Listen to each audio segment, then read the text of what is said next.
It's time for another NBA draft, mock draft 3.0. We are getting closer to the draft, and it's time for me to start to get a little bit wild in these picks. Michael Bolton. Thanks, Josh. It's Michael Bolton here, and it's time for another episode of the Locked On Fantasy Basketball Podcast. Let's get to it. Let's get to it, indeed.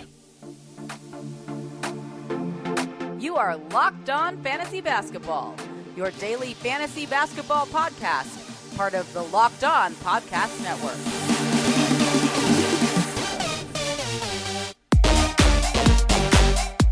Hello and welcome to the Locked On Fantasy Basketball Podcast, brought to you by Basketball Monster. My name is Josh Lloyd, and after this, I'm heading down to Zone 3 for a quick game of laser tag. I'm also the lead fantasy analyst at basketballmonster.com, and you can find me on Twitter as always, at redrock_bball, on TikTok at redrock_bball, and on Instagram at Locked On Fantasy Basketball. Today's episode is brought to you by FanDuel. Make every moment more. Right now, new customers will get $200 in bonus bets with any winning $5 bet. That is $200 with a winning $5 bet. Go to fanduel.com/lockedon to get started. Thank you also for making Locked On Fantasy Basketball your first listen every day. We are free and we are available on all platforms. So hit the thumb, hit the double bang, leave your comments, tell me how bad the mock draft is. Oh my God, Josh, this is dreadful. The worst mock I have ever seen. There is no way this team is picking this player. Cool. You are going to look so silly. Cool. Drop those comments. Tell me that it's dumb. Tell me it's bad. Tell me how you know everything and I know nothing. I encourage it. I don't. It hurts my feelings, but do it anyway. Okay, we are here. Like I said, talking about the NBA draft, which is a week and a little bit away. We're going to do another mock draft or so next week. And this is how my process always tends to go. As we get through these mock drafts and I start looking at the prospects basically as soon as the NBA season is over. When the draft lottery is on, we drop the first mock draft, and then it's all into prospect stuff and really digging into the numbers, the film, reading stuff from people, listening to stuff, watching videos, and just getting many, many different opinions in there. Because I'm not going to tell you that I know everything, and I don't. Nobody else can tell you they know everything either, but I want to get as much information in as I can. So the further we get into this process, the more that my opinions begin to crystallize on these players. So initially I might say, well, I don't really like this guy, or I do really like this guy, but the consensus has him higher or lower, so maybe I should lean a bit more towards that. But the more work I do, the more stuff I look at, then my opinions start to become, no, like, you like this guy, have him here. Because I'll guarantee you this, your mock draft, your big board, ESPN's big board mock draft, Bleacher Reports, the Athletics, whatever side it is, it's wrong. It is wrong. It might be less wrong or more wrong than others, but it is wrong. Nobody will ever pick the NBA draft in the order of this player was the best, and the second guy that went was the second best, and the third guy that went was the third best player. That will never, ever happen. So when you see me have the guy that you think is 7th at 20th, it might happen. How many guys have we seen go at 5? Chris Dunn. How many guys have we seen go at 2? Hashem Thabit. How many guys have we seen go at 1? Anthony Bennett. How many guys have we seen go at any pick that turn out to be terrible? Or guys that go at 15, Kawhi Leonard. Or guys that go at 27, Rudy Gobert. Or guys that go at 41, Nikola Jokic. Turn out to be awesome. Happens all the time. So while I trust others' opinions and I listen and I want to take all that information in the end, if I think something is how I view it, well, I'm going to go for it. Because I'm not just going to follow a rote pattern of how people view guys. And that'll come even more into crystallization when we do the final mock draft next week. But in saying all of that, nothing's changing at the top for me. And it won't change all the way through. I can't see what would happen here for me to think that Alex Sarr is not the number one player. Now, I actually don't think he's going to get picked 1 by the Hawks. I think it's going to, look, there's a lot of talk about Klingon, which I don't get. There's a lot of talk about Ricochet, which I also don't get. But it doesn't seem like, I thought Sarr should have been that guy very clearly. I'm not sure he's going to be that. Doesn't matter. I still have him number 1. I will do a show at some point next week trying to predict what I think the teams will do, but a lot of that's going to be based on other people's reporting and sourcing because I don't have scouting sources and GM sources through 30 teams to be able to put that together. Only a very few people do, but I'll be using some of those guys and some of their stuff to try and work that out, but that's really not the point of this. This is like what I think we should do in these positions. So I've got Sarr at 1. He's 19, he's 7'4", he can play the 4 and the 5, I think. 22 and 10 as per 40-minute rebound numbers, 3.5 blocks. I think he's going to be able to shoot 27% at the three-point attempt rate, 71 from the line. I think he'll shoot threes at a solid enough amount. I think he'll be a good rim protector, weak side guy. Whether it can be a full-time center, post defender, debatable. But I don't think that's actually a huge problem. I think offensively, he's never going to be a high usage guy. But again, in this draft, that's totally fine. He would not go number one in 75% of other drafts. But that means I think he would be in a shot to go number one in some other ones. And I can't really say that about anybody else in this draft. So to me, it has been very clear all the way through that Alex Sarr is the number one guy. And I don't think I'm going to come off that opinion.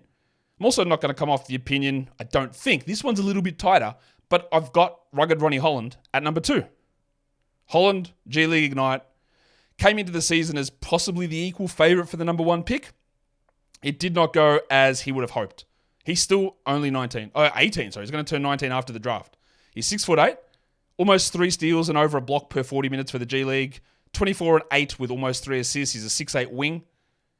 Yeah, the shot is not great, but he did hit 73 from the line, so there's a level of hope there.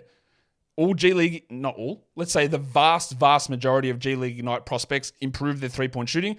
Whether they become good or not is a debatable thing, but if they're a 27% guy, then maybe they're a 32% guy in the NBA, and then they work up to be a 35% player. And with Holland's defensive ability and his self-creation, I think that's going to work. Again, when we're looking at this draft, a guy that's 6'8 on the wing with defensive ability, with some creation upside, with the ability to hold a big usage and develop a shot, well, that's what I want at this spot. I don't care that the Wizards have Bilal or they have Kispert or they have Avdia. I don't care. Holland can fit with those guys easily. Bilal, Ronnie, Denny, pretty good 2, 3, 4. And then Kuzma's in that mix as well. I just think at this point, he clearly sits at number 2. And that's where we're at. That could change. I don't think it will. What did change is what I'm doing at number 3. My previous 2 mock drafts, I had Rob Dillingham from Kentucky here. I'm still taking a Kentucky guard, but I am moving this to Reed Sheppard. Both Sheppard and Dillingham are about the same height, 6'1.5" in shoes, 6'3" with shoes. Sorry, without shoes, 6'3" with shoes. Both came off the bench, both as freshmen. We know the Kentucky guard bump. It reads a little bit older at 20 versus like Holland at 18.9. It's okay. But Sheppard's numbers out of all the 140 players so far that I've translated across for fantasy stats, he is the number 1 player, just as a pure stat translation. That doesn't mean that I think he's the number 1 guy, obviously, because he's not number 1. But he was the number 1 player. There is zero argument when looking at his stats. The stats case for Reed Sheppard is watertight. It's airtight. It's both. Water and airtight. 50% plus on threes. Huge steal rate. Solid assist numbers. Over 5 threes made per 40 minutes. Elite free throws. Elite effective field goal percentage. Great assist to turnover. In Houston, yeah, he probably comes off the bench. But I think anyone they draft would. And would he pair alongside Amen Thompson? Yeah. Jalen Green? Yeah, not necessarily. But I think that statistical case for me has pushed him up to 3. And it's hard for me to get past that. But these guys, and I do have tiers for these players. And Sheppard is sitting in tier 3, along with the next guy and Rob Dillingham, who was in that spot as well. But I have moved him into this 3rd spot. I debated going with Rob Dillingham at number 4 to the San Antonio Spurs, and I think that I could end up with that by the way we get to it next week. But I'm sticking with Nikola Topic at number 4, the 6'6" point guard. Croatian? Yeah, he's Croatian. Played over for Sverna Zvezda, which I always screw up. He's same age as Holland, not yet 19.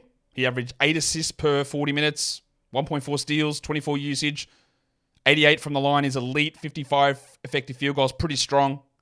The worry you have with him is the fraudulent wingspan measurements, which you go, okay, well, it looked good, and then they did the official measurements, and he was like a 0, not even a +2 or anything like that. Like that's, you're a little short there. And then he's also dealing with a partially torn ACL. Now, I have a partially torn ACL. It hurts, but you can easily recover from that. You can recover from a fully torn ACL. It's not a problem. Maybe he misses time to begin the year. Also, not a real problem.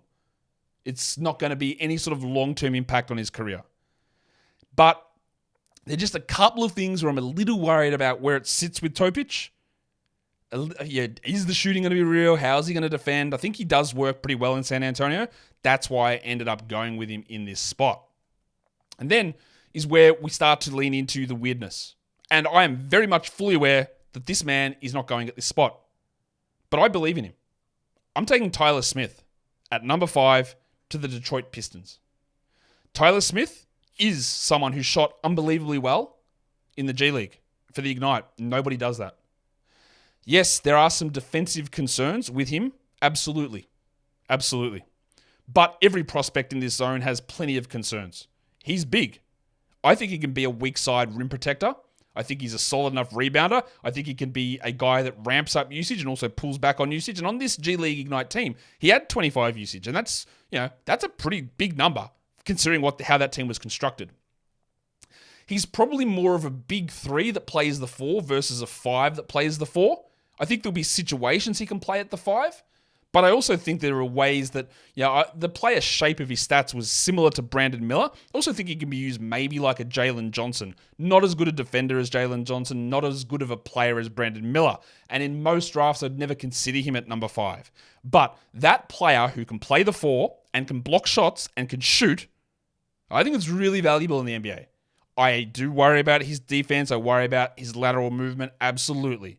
But it's that player type, also based on the fact of the Pistons. And when we get into this situation where there's a lot of players who have got similar, well, I am going to lean towards what's the situation like. Who could work alongside Cade Cunningham? And I think Tyler Smith does. I think he works really well alongside Cade. I think he'd work really well alongside Sarr Thompson as well. And now they've got Fred Vincent there that can help Sarr's shooting, and that's going to help quite a bit. So I know this is outrageous for you, but that's okay. Plenty of players picked in the 50s, 40s, 30s, 20s become top 10 guys. Some guys that are undrafted become top 10 players from their draft class. I am in on the Tyler Smith type of player. I believe in his shooting, and I believe he's going to be a solid enough defender too, eventually. So I've got him at number 5 for the Pistons. Hate as much as you need to. Not speaking of hate, today's episode is brought to you by FanDuel Sportsbook. Summertime means baseball. It means the NBA Finals, which might be over by the time you listen to this. It means the Stanley Cup Finals. It means WNBA, PGA, NASCAR. It's all on in the summer, and new customers at FanDuel can get $200 in bonus bets with any winning $5 bet. That's $200. You can use it to bet on anything. You can use Finals MVP if the NBA season is still going, but you can do it for futures. They'll have next season's odds up for the NBA basically as soon as this season is over. You can go in and check that out and put some early bets on if you believe you've got that much level of insight and foresight. Visit FanDuel.com/lockedon and add a big win to your summer bucket list. FanDuel is America's #1 sportsbook, and don't forget to gamble responsibly. Okay, so that's 5 done. Let's do number 6. I had this man at number 3 most of the way through. I have dropped him down to number 6, and it is Robert Dillingham. I feel like his name should be Robert Dillingham III, but it isn't, so we'll just go with Rob Dillingham. From Kentucky, a high-usage guard. He's only 19. He's about 6 months younger than Reed Sheppard. They're about the same height. He averaged 24, 5 and 6 per 40 minutes, or 6.5. No, not 6.5, 6.2. 1.6 steals. Good three-point attempt rate. Solid passer. He is small. He takes some bad shots. He is a high-usage player. Given LaMelo Ball's size and the fact that their two-guard position is Trey Man, I guess. Yeah, look, there's different ways they could have gone here, but I think someone that can shoulder some of that, for as much as you might think Miles Bridges is good, he is not a high-usage player. Is Brandon Miller a high-usage player? Sort of. I'm not sure Brandon Miller ever becomes like a 32-usage guy. I think Rob can take some of that creation off because this team has always lacked guards and point guards, not always, recently. And having someone that can, and again, in this draft at pick 6, if I can get a solid 26-minute a night backup, I'm actually all right with it. And Rob's got ability, I think, to elevate into a starter at some point. Defensively, a problem. Shot selection could be an issue. But I do believe that he can rein that stuff in. The shooting can be really strong. The self-creation is good. And that's a skill that doesn't exist for a lot of prospects in this class. So I'm taking Rob Dillingham at number 6 to the Charlotte Hornets. So let's take a look at how the top 6 breaks down so far. At number 1, Sarr to the Hawks, Alex Sarr. Ron Holland at number 2 to the Wizards. Number 3, Reed Sheppard to the Rockets. Number 4, Nikola Topic goes to the Spurs. Number 5 is Tyler Smith going to the Pistons. And number 6 is Rob Dillingham going to the Charlotte Hornets. That brings us to number 7, and let's take another G League Ignite player here, and I am going to go with Matas Buzelis. going to Portland. Buzelis is a guy that you look at him and go, well, he's white and he's tall. He should be a stretch four, but he's not really. Is he? He's not. And that's okay. They've got Jeremy Grant manning the floor at the moment. They've Tamani Kamara playing there. Buzelis is a pretty good defender. He can do some stuff off the dribble, but honestly, it's the defensive part of his game where we get interested. He's 6'11". He played a little bit out of position for the G League at times this season. Not a high usage guy. He takes enough threes. They don't go in yet, but he takes a decent amount. But it's the defensive stats that I'm interested in. 2.6 blocks per 40 minutes, weak side help guy. I think he's got some passing ability. It's more about the ability to attack closeouts, a little bit of off the dribble stuff. As a big man, I don't think he's got star upside at all. But I think it makes sense on this team next to the guards they have. Scoot, Shaden, Simons. Buzelis could play a bit of the threes, probably more of a four, but a nice defensive presence next to legendary non-rim deterrent DeAndre Ayton, who may not be there forever anyway. So Matas Buzelis, again, the player shape there was a Jarris Walker type, which is fine. Walker's not an offensive guy, but a really good defensive player who is getting a little lost in the shuffle at the moment in Indiana. Buzelis, to me, makes sense for Portland at number 7. Let's go to number 8. It is the Spurs' second selection. I know that they took Nikola Topic at pick number 4. I don't care. I'm going to go with another guard, and that is Stephon Castle from Connecticut. Now, Castle claims that he's a point guard. Sure, if you're a point guard, let's figure it out. Let's do it. San Antonio has an opening. I think that a lot of people get scared off of teams having 2 picks and picking 2 guys at the same position. I would have zero chance that if both Castle and Topic hit, there is zero worry for me, actually not zero chance, zero worry that they could play together. No, size is there. Castle can defend. Topic can shoot. Share the ball handling. Absolutely no concerns about all that working out at all. Castle's 6'6". He's 19. 17, 7, and 4.5. A pretty putrid, honestly, per 40 numbers. Not that great. He's not a high usage player. I think he's probably got a little bit more in his bag, but if your excuse for why Castle should be higher is that, but look at how stacked the Connecticut team was, that's why he couldn't shine. Well, he's going to the NBA, and every single NBA team is better than that Connecticut team.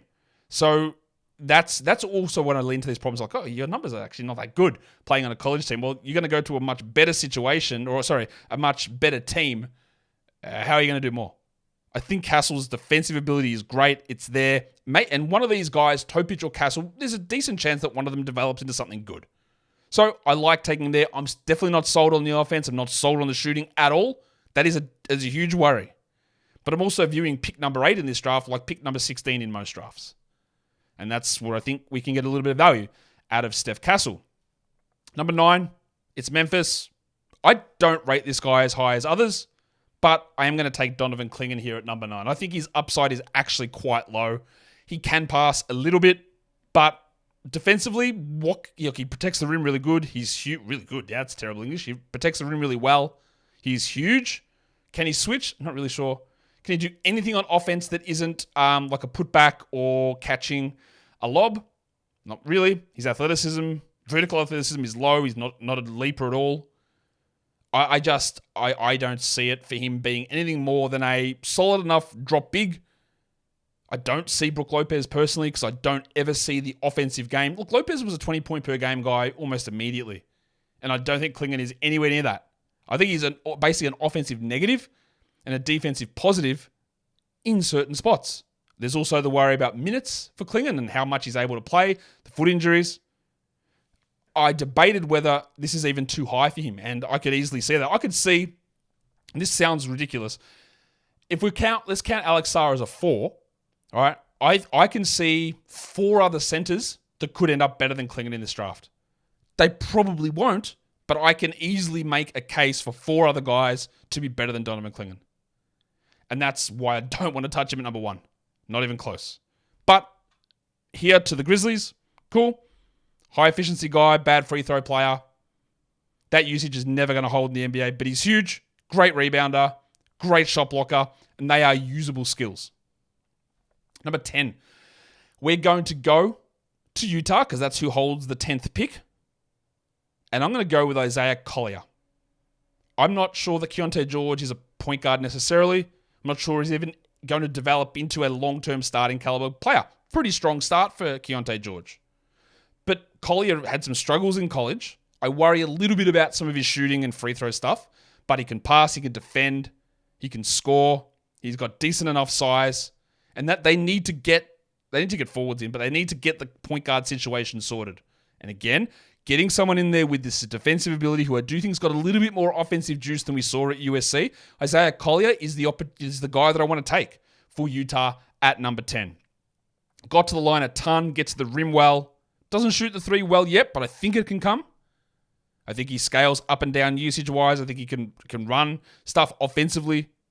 And I think defensively, he's really strong, good size. All that stuff really works for me at number 10 for Isaiah Collier. And I think he's being overlooked a little bit. And you'll notice that there's a player that could go at number 1 that I haven't even mentioned yet.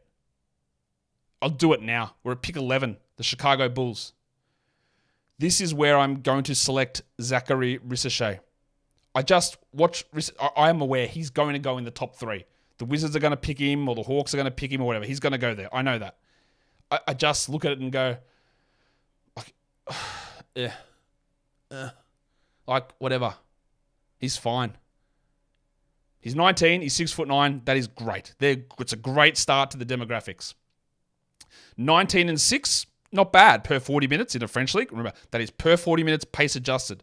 He only played 23 minutes tonight. The fact that he got minutes playing for JL Borgs, a positive. But an absolutely putrid assist-to-turnover ratio, like disgusting. 0.62 as a guy you want to be this high-end player. That doesn't work for me. 1.6 steals per 40 is pretty good. He took a lot of threes. They went in okay. I don't look at him. I look at him as an average shooter. I think he's an average defender. I think he's a horrible passer. I've seen a lot of these French wing types that they get to the NBA and we go, oh, they got this skill, and they got this skill, and they got this skill. And it just doesn't really work. I don't get it with him. I don't understand. I've seen him play some games where he's been good. I've seen him play some games against players of his age where I go, like, this is the 10th best player on the court here. He looks terrible. What is he doing? I think, maybe I'm being harsh on his shooting, and maybe he can be an above average shooter. But I don't look at him and say, what's the one skill? What's the thing? What's your thing that you do? And the thing that he does is be like, maybe he's going to be okay at this. I don't see it at all for that level to be a top 3 guy. Not at all. Now, there's an easy argument that he could go at number 4 even and actually would say, oh, maybe that's okay. Or at number 5 to the Pistons. Yeah, maybe that works out. That's totally reasonable. I'd never have him ahead of the top 2 guys that I have, and I'd find it hard to have him ahead of Dillingham and probably ahead of Sheppard, and Tobic is debatable, right? But I just don't look at him as this can't-miss guy, this guy that's in the mix for number 1, and that means, to me, he falls down here to number 11. At number 12, it's the Oklahoma City Thunder, and I've debated this one back and forward quite a bit. I'm getting more and more interested in Superman here. Kal-El Ware, hyper-athletic big man. He can shoot a little bit. He can defend really well. He's a strong rebounder. He is big. He is fast. He is strong. He is athletic. Sometimes there are motor concerns, which is not ideal. He's not the perfect Thunder guy. He's not an elite spacing 5-out guy, but he can shoot a little bit. He's not a high usage center that's got to run through. That's totally not him. He can play with Chet Holmgren. He can play backing up Chet Holmgren. I think there's a real chance that he's able to be the best center in this draft. He's big, he rebounds, he jumps, he runs, he's fast, he's agile. He could do a bunch of stuff. So he's sort of 5-out without being an elite shooter because he's got this huge mobility. And that is what I'm doing at the moment. Pick 12, Kal-El Ware from Indiana, going across to the Oklahoma City Thunder at pick number 12. Today's episode is brought to you by eBay Motors. I know you've heard this before, but passion, drive, and patience is the formula for winning championships. It's also what keeps your ride or die alive. eBay Motors has everything that you need to maintain your vehicle, but not only maintain it, level it up to peak performance. Headlights, which are the LED variety, roof racks, exhaust kits, superchargers, and more. Whether you're into speed, power, or style, eBay Motors has everything that you need for your car/ride or die. They've got over 122 million parts for your car available at eBay Motors. So whatever it is that you're looking for, you know you're going to find it. And with eBay's guaranteed fit, the part is going to fit your car the first time, or else you get your money back. Because with eBay Motors, you're burning rubber and not cash. All the parts you need at the prices you want, it's easy to make your car the MVP. So keep your ride or die alive at ebaymotors.com. Eligible items only, exclusions apply. eBay guaranteed fit, only available to US customers. Okay, so let's go and let's recap those last 6 picks. At number 7, we had Matas Bazelis going to Portland. Number 8, Steph Castle to the Spurs.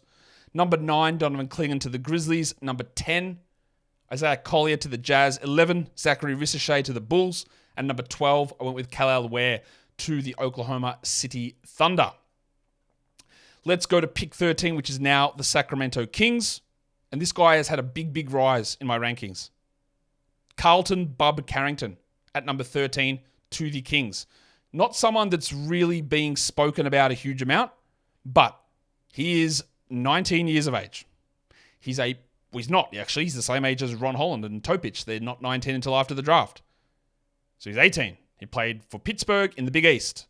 He's 6'5". You look at him and go, he's one of those small guards. No. He's good. He's big. Huge pick and roll efficiency player. He shoots threes. He shoots them well. 23 usage, not outsides there. He can pass. Defensive, we get some problems, I think. But the size is there. And I think that you can work with something like that.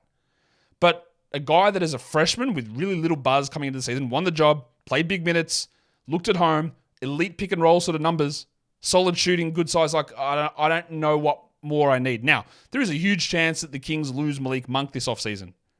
They've got Keon Ellis, they've got Kevin Huerter there. De'Aaron Fox obviously is there.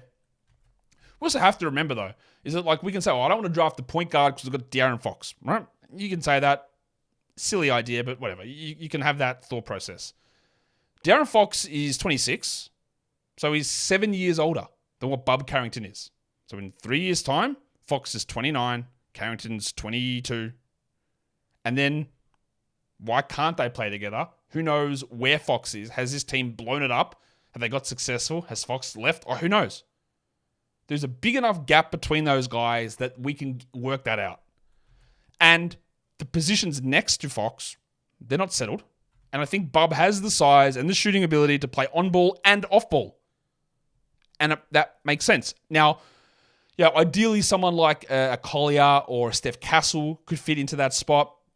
If they fell down, if there was a forward that I like there, I'd try that. But I'm getting more and more into what Bub brings. So there we are. Bub Carrington, number 13.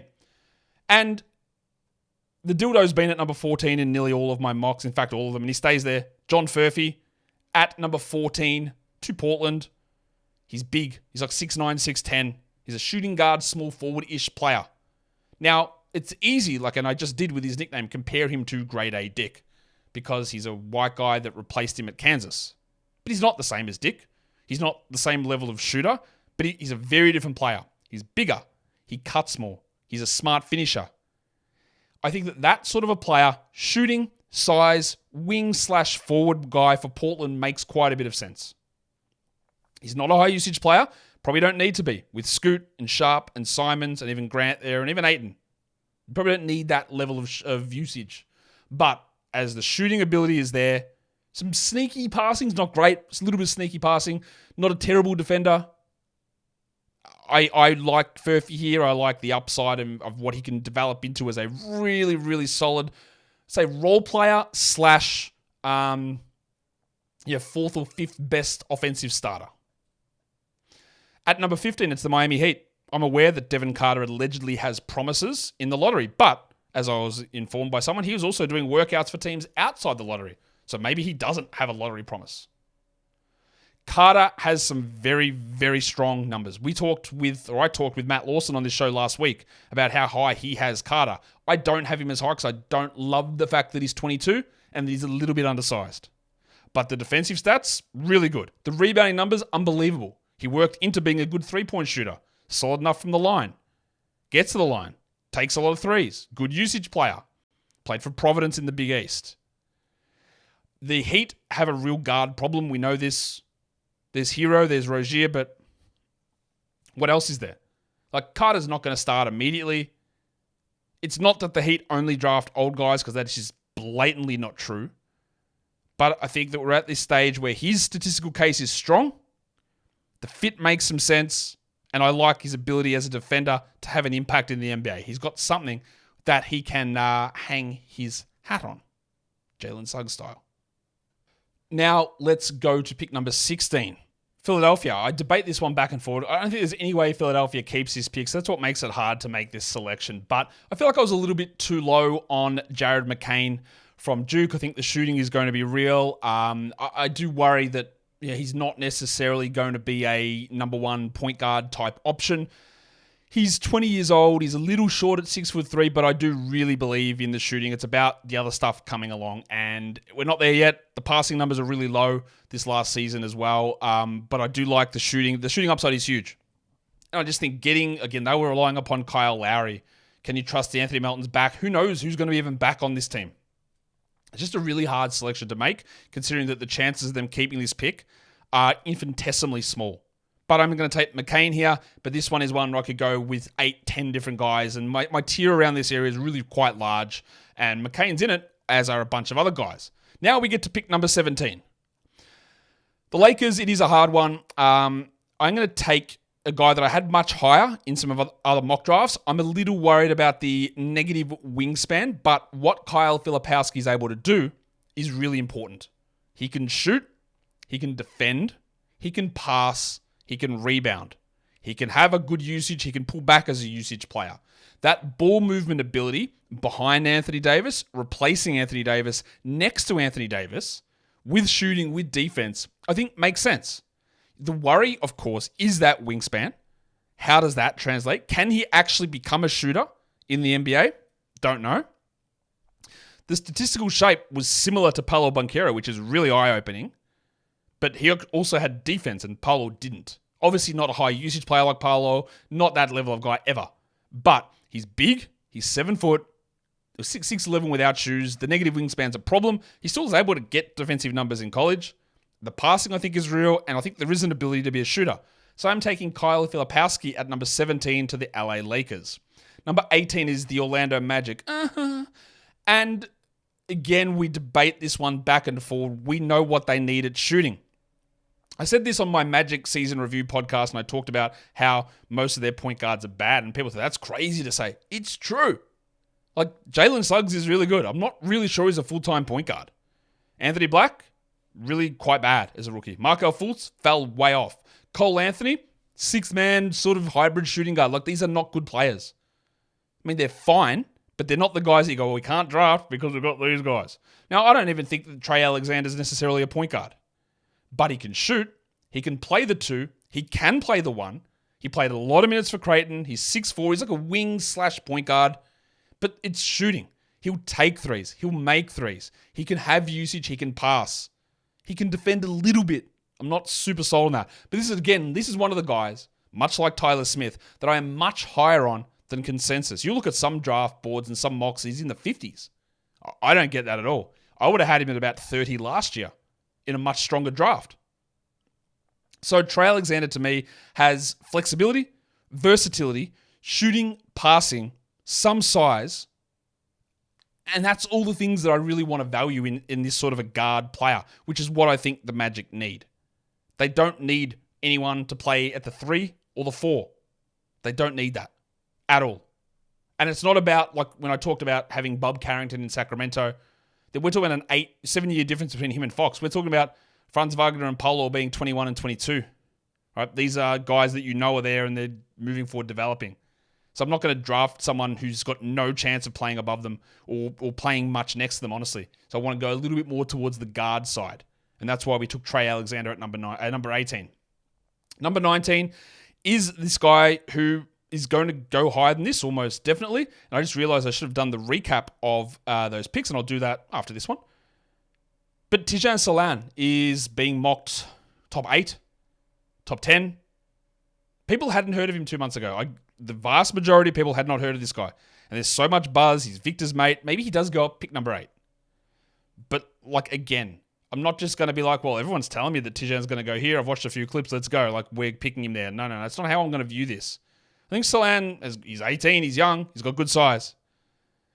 Defensively, I worry that, like, at times he doesn't know what he's doing. Like, the steal rate is good, but there are times you watch him and go, what are you doing?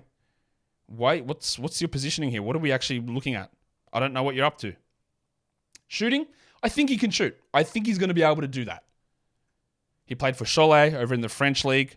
And I think someone left a comment on this when I was talking about Solan the other day on one of my videos, talking about, well, like, he got minutes playing in the league that Wemby played. That's huge for, you know, you being able to be NBA ready. And that's not true.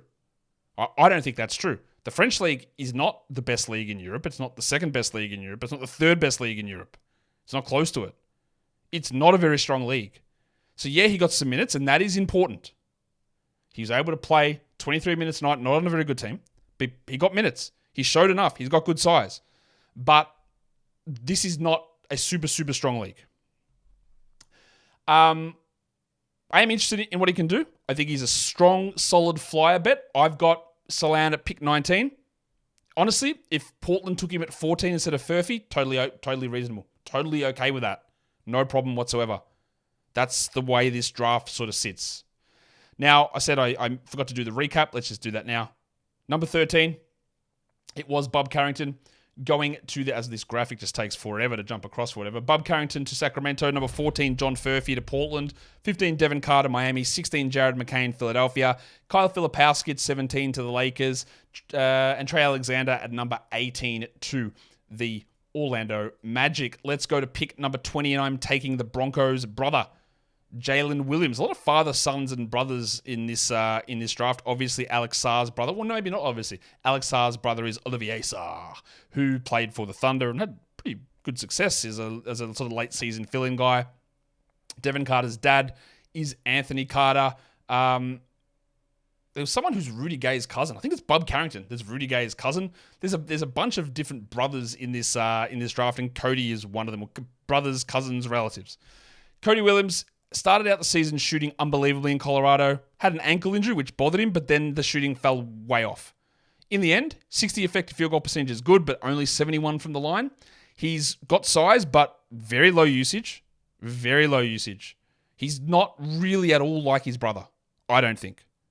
I don't think he's like Jalen Williams at all. Jalen Williams had a huge wingspan, smaller guy, but a higher usage passing player. That is not Cody Williams. He's a low usage offensive role player who I think struggles defensively, and I don't think Jalen does. Obviously, we've seen Jalen Williams play. But maybe he does take this big developmental path that Jalen Williams did. Williams came from absolutely nowhere to be a lottery pick, coming from Santa Clara. And now he's turned into an awesome NBA player. And maybe Cody does that as well. But he just seems a little like 21 usage. I want it a bit higher. I'd like you to do a little bit more with it. His passing and assist to turnover ratio is bad. The shooting, I'm not convinced. He could be okay. The size profile, the age is perfect. But as a prospect, as a player, I am definitely not sold on him. At pick number 21, the New Orleans Pelicans. I'm taking Daron Holmes II from Dayton. A guy that I thought could have come out in last year's draft. The Pelicans will need some sort of center replacement with Valanciunas as a free agent and obviously doesn't fit what they need to do. Holmes is 6'10". He's a little bit older at 22. Not super old, but he's 22. He had a huge usage last season. He won't need to do that in New Orleans, but I don't think that's a problem. I think that scales down fine. He can protect the rim. He's not a bad shooter. 21% three-point attempt rate, a little bit of spacing there. I just think he's a strong rebounder. Zion's not. He can shoot a little bit. Zion doesn't. He can protect the rim. Valanciunas doesn't. Holmes does. He could start like Derek Lively basically day one. He probably wouldn't, but he could. And this is where I talk about, like, I don't want to reach up and trade up to get Donovan Clingan when there's about 4 or 5 other centers who could go later who I think are going to be solid enough, better, equal. So I've got Daron Holmes going to the Pelicans at pick number 21. At pick number 22, it's Phoenix. They would have loved, in my mind, to get one of Holmes or Ware, but I took them earlier, and even Filipowski. So I'm going to take Dalton Connect here in this spot. I'm not a big Dalton Connect guy. He had some really strong numbers for Tennessee. Very good shooting numbers. People love these sort of older players who put up big numbers in college for an SEC school. That's great. 28 points per 40 minutes. He's 23. He's 6'6" as a forward. I think he will shoot no problem to a degree in the NBA, but also remember, is that shooting does not translate one-to-one. And I worry about everything else. He's not a bad athlete. He's pretty good as an athlete. Defensively, I think he really struggles. Passing, don't think he's very good at it. Don't think he's a good passer at all. Can he self-create? Not sure. Is he just going to be a catch-and-shoot guy? Probably. And that, I see him getting mocked at 7, 10. I don't get that at all. I don't see any of that level of upside to be worth it. Not that other guys are necessarily going to hit. I just don't think the chances of Connect hitting or being anything more than a more athletic Max Strus is going to work out. Now, there are plenty of players who I have mocked ahead of Dalton Connect who could be way worse as NBA players. That's the nature of the draft. But a lot of them are 4 years younger. And that's important because by the time that they hit 23, maybe they'll be way better than what Connect is now. Dalton is a little bit of a late bloomer. That is okay. Or you could also look at it and go, yeah, he's beating up on 18-year-olds and that's why he was able to have a good season. Whether he's a late bloomer or not, already figured out he was bigger and stronger and faster than these kids. That's also possible. It's not a guarantee either way with Connect. I just don't love that sort of a player. I worry about what he does outside of shooting. He's never touching 33 usage in the NBA. And if he's not getting the ball that much, what is he doing that's anything more than a catch-and-shoot three-point guy? And that's why I've got him this low. Pick number 23, the Milwaukee Bucks. If this guy's wingspan was a little bit bigger, I would have him probably ahead of Daron Holmes. I would consider Yves Missy closer to the lottery. He's athletic, he's big, he protects the rim. 22 usage, 19 and 10 per 40 with almost 3 blocks. He's 20 years of age. Not sure he's ever going to be a stretch guy. We probably never will be. But as a rim protecting, rim running, hyper athletic, rim finishing, shot blocking big man, we're here. Now, the Bucks' backup center is one of the worst defensive players in the NBA, Bobby Portis. He's really good offensively, obviously. Portis is getting older. He is a free agent. He's an expiring deal coming up with a player option. Brook Lopez is 35 years of age. Missy won't, if he was drafted, he won't play very much early on, but I do think that he has starting upside equity as a center. Probably only a 26-minute a night center, but still got that starting equity. The ability to be a shot-blocking, rim-running, rim-protecting, athletic big man is a big part of what we can get out of a modern center, unless you're the hyper-elite of the elite, and he is not that. But many guys aren't either. So I've got Yves Missy going at number 23 to the Milwaukee Bucks. The first pick of the duo of picks of the New York Knicks is number 24. I had this guy much lower in my last mock, but I have moved him up, and it is Jacoby Walter. He's a type of player that I am usually pretty against, and that's why I had him down at 30 in the last mock. But I went, okay, Josh, I know you hate this sort of inefficient, in-between sized guard wing player, but maybe I'm being a little bit harsh, so I pushed him up. He played for Baylor. He's 20, almost 20, 6'6" wing. Gives me a lot of Lonnie Walker vibes, which I don't love as a player. I think maybe there's a little bit more defensively. The efficiency was horrible, like effective field goal 47%. Yeah, he takes lots of threes, but the shots just don't go in. I think that'll improve. He's a good free throw shooter. He wasn't getting by on 34 usage or anything like that. The system in Baylor wasn't great for him.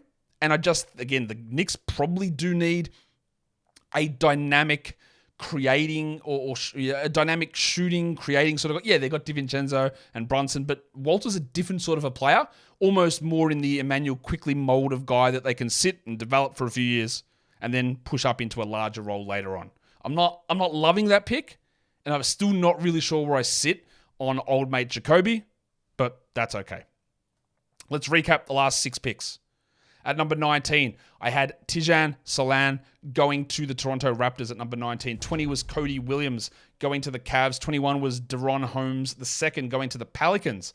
Number 22, Dalton Connect going to the Phoenix Suns. 23, Yves Missy to the Bucks. And 24, Jacoby Walter to the Knicks. And now the Knicks have got another pick at 25, and this is the first of the new entries into my first round, and I'm going small school hunting here. I'm going with Jonathan Mogbo from the University of San Francisco. Didn't know a huge amount about this guy. Keandre from Hoop Intellect came on, told me that he was his guy, that he was really interested in him. Okay, let's do a little bit more work on him. And I've seen others now getting onto the Mogbo bandwagon. He is an elite rebounding player. He, even though played for a small school, not a high usage guy, which is, if you were a guard, I'd be like, that's not good. But as a big man, it means that what you were doing was not because you were the clear guy and they just gave you the ball every time. Meaning you're able to get all this stuff done while playing a role that's not far away from an NBA role. Steal numbers, huge. I don't know how real that is, but getting your hands on balls giggity is interesting. Block numbers, not massive. But got to the line a lot. Effective field goal percentage, really high. 5 assists per 40 minutes, what is that? Is there any reality to that? Because if there is, that unlocks a lot. I don't think that he's a center at all. I think he's a 4. The Knicks don't have any 4s. But some steal work, a high rebounder, a good assist player, small school dominating guy. I'm getting more and more in on John Mogbo, obviously, so I dropped him into the first round. At pick number 26, it is Zach Edey. I know Zach Edey is big and he is never getting smaller. He's 7'5". I know he's the reigning 2-time college player of the year. That's cool. Plenty of those guys are terrible. Edey picked up basketball later in his life, yes. I worry that he's just going to get cooked defensively. I worry that he is going to be, like, the offense is great, but I don't see any NBA team using him in this way.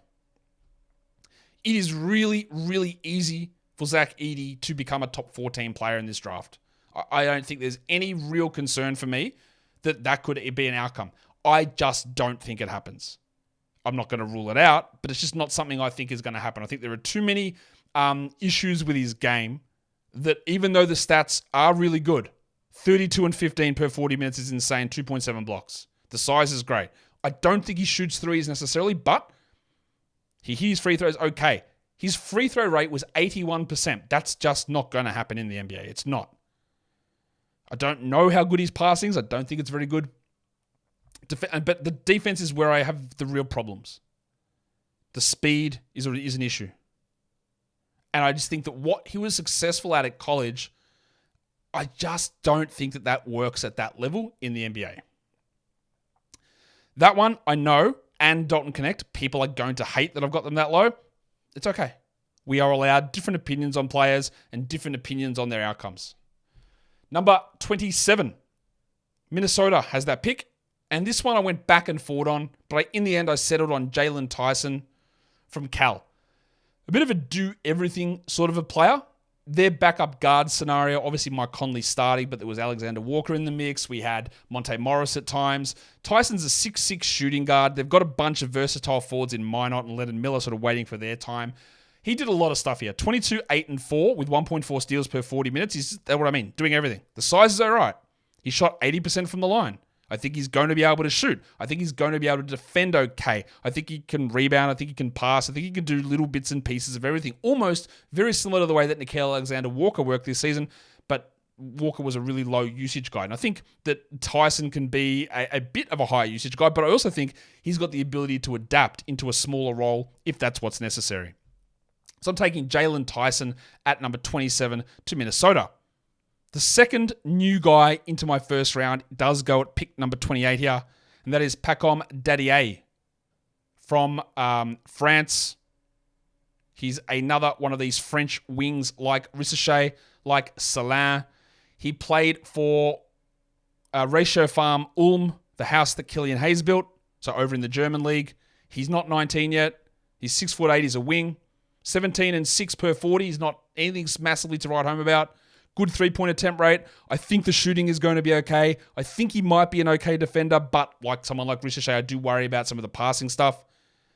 There's enough in him here size-wise, age-wise, position profile, defensive ability, shooting upside to take a flyer on that. And honestly, when we look at him or Tidjane Salin or even Zachary Ricochet, what is the gap between... I'm using all those guys because they're all those French wings, very similar size, similar age, similar profiles. What is the difference? And there are differences, obviously, because I had them in a specific order with sizable gaps. but I don't think it's gigantic. I don't think there's a massive, massive gap between what these guys do. Now, Daddy might be useless. Might not even come to the NBA straight away. I don't know. But maybe Denver does that, stashes him over there, saves the money off the tax bill this season. Pick number 29. This guy fell quite a bit for me, and it's Tristan Da Silva from Colorado. Da Silva could have come out in the draft last season, came back, and it's going to be one of two guys that go in the first round from Colorado. Maybe there's a third that goes there as well. I don't think that'll be the case. And KJ Simpson, although, that's not true. I had KJ in my first round last time and I dropped him out this time. He's a little older. He's 23, he's 6'9", Tristan. And I look at what he is as a player and I go, what is his thing? What's his one skill? Good free throw shooter? Absolutely. Maybe he is just a spot-up three-point shooter. I think he's probably a little bit more than that, to be honest. I think there's a little bit of ball handling and passing, maybe. He's not a good rebounder. I'm not sure he's a good defender. I'm not sure he's a bad defender. He sort of sits as like you're getting drafted because of your positionality and size. And you were relatively productive at college, but I wouldn't say the numbers blow anybody away. 19 and 6 with 2.8 assists per 40 minutes is not mind-blowing. He's an older guy as well. That's fine. But look, we compare him to the guy we just talked about in Daddy A, and it's over 4 years difference between them.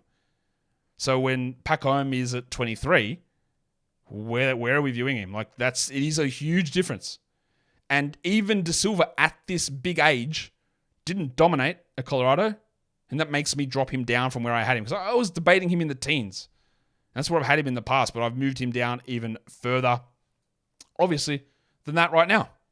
The last pick in the first round does belong to the Boston Celtics, and I'm going to take a flyer here on Ulrich Chomchi, who I think could easily make an argument for me to go top 25. He's very young. He is, I believe, the youngest player in this draft. The international withdrawal deadline was yesterday, and I think we've got all of the information on guys who are in or out, but Chomchi is staying in. The only guy who I had relatively high that isn't going in the draft is Izan Almansa, who might be heading down to the NBL this coming season. And the other one who I was getting more interested in as a late second player was Noah Pender. But he's going, I think, back to France. But there was about 12 guys that I know of at the moment that have withdrawn from the draft. But Chomchi is not one of them. He's 18 and a half. He's 6'11". I think he can shoot. I think he actually can shoot. He looks comfortable. He knows where to be. The basketball feel, despite playing the game for 2 years, is there. He blocks some shots. The stats are hard to judge because he played 3 games for that academy team. But the size is real. I think the shooting might be strong. I think the defense is there. I think he's going to be able to rebound. And in Boston, you just can sit there, develop for a few years, and be ready to go. I think there's a massive upside in what Chomchi can bring. Obviously, he's really young and hasn't been playing for long, and honestly could easily end up a top 10 player in this draft or be completely useless. But I am very interested in him, and he probably won't go in the second round or in the first round. That's okay. I still believe that he should. Let's go back and recap all of the mock draft now. Starting at number 1, Alex Sarr goes at number 1. As I'm just trying to find my sheet. Yeah, Alex Sarr at 1, Ron Holland at 2, Reed Sheppard 3, Topic 4, Tyler Smith 5, and Rob Dillingham at number 6. 7 is Matas Buzelis. 8, Steph Castle. 9 is Don Klingon. 10, Isaiah Collier. 11, Zach Ricochet. And 12, Kalal Ware. Number 13, I went with Bub Carrington. Number 14, John Furphy. 15, Devin Carter. 16, Jared McCain. 17, Kyle Filipowski. 18, Trey Alexander. I need to look into Trey Alexander, whether that's like a real name or if it's a fake name, because I need to find his other name. Number 19 is Tijan Salan. 20, Cody Williams. 21, Daron Holmes. 22, Dalton Connect. 23, Eve Missy. 24, Jacoby Walter. 25, Jonathan Mogbo. 26, Zach Edey. 27, Jalen Tyson. 28, Pacom Dadier. 29, Tristan Da Silva. And 30, Ulrich Chomchi. And that is the end of my third mock draft. It's a tough, this draft is hard. There's just no one that I love. It's where do I balance, you might be a 7th man role player for 10 years versus a guy that you might be terrible, but you've actually got a chance to be a number 3. It's really hard. I'm finding that really hard to balance in this draft overall, but that's the challenge, isn't it? So let me know what you think about this draft down below, but more importantly, hit the thumb, subscribe, and be ready for the live draft show Wednesday, 28th of June, 26th of June, Wednesday, 26th of June, 8 p.m. Eastern live, talking about the NBA draft. Guys, we are done here. Thank you so much for listening, everyone. See ya.